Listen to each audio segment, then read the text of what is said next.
Hello, my name is Richard Kirkby and I'm Product Manager for MacDon Industries with special responsibilities for the disc mower and the rest of our hay products. I'd like to spend the next 4 or 5 minutes walking around the machine, just having a look at things to check as you get ready for the first time you've maybe used the machine, or maybe you're taking it out of the shed for the first time of the season.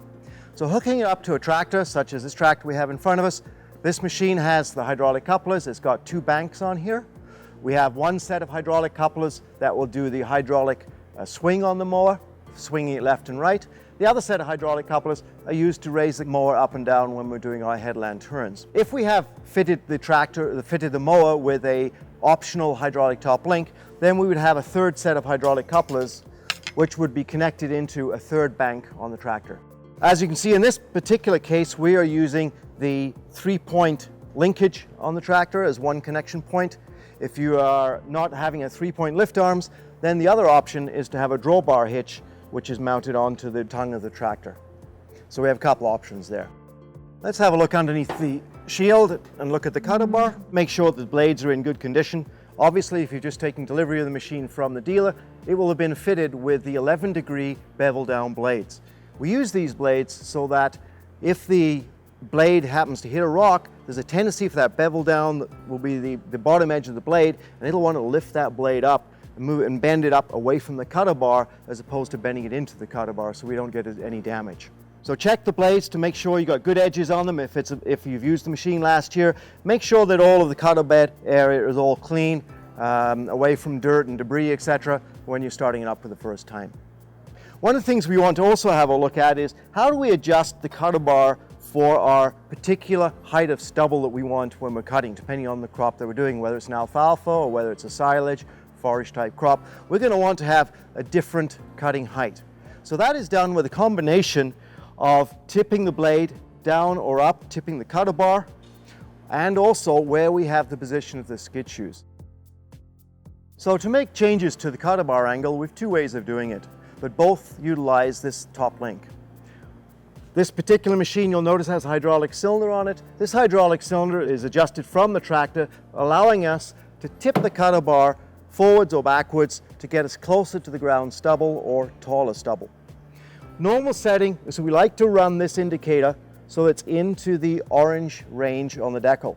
This allows us position to be able to further adjust the cutter bar down or the cutter bar up as we follow the contours of the ground, or if I want to change the stubble height on the go. From the factory, this hydraulic cylinder is replaced by a turnbuckle. So this is a mechanical adjustment, and again the same setting applies, that when we make a setup for the first time in the field, we want to adjust that turnbuckle so the indicator is in the orange zone. If I want to make a long stubble, then I would want to have a look at this skid shoe.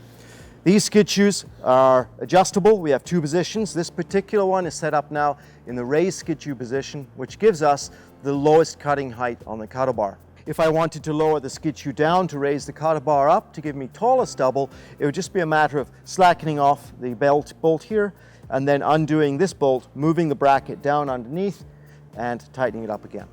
So that gives us 2 positions for the skid shoes. There are in fact 2 skid shoes on a 13-foot and 4 skid shoes on a 16-foot. This is a 16-foot machine, so you can see the other skid shoe just on the inside. One of the other things to remember about cutting is that the flatter the cutter bar is to the ground, then the smoother and the cleaner cut you're going to get. And so that's the optimum position we want to arrange to set everything up on. The last thing we need to look at is what type of windrow am I going to form up? Is it going to be a wide one? Is it going to be a narrow one? Do I want it fluffy? Do I want to lay it out flat? So the adjustments for that are really very simple with the mower.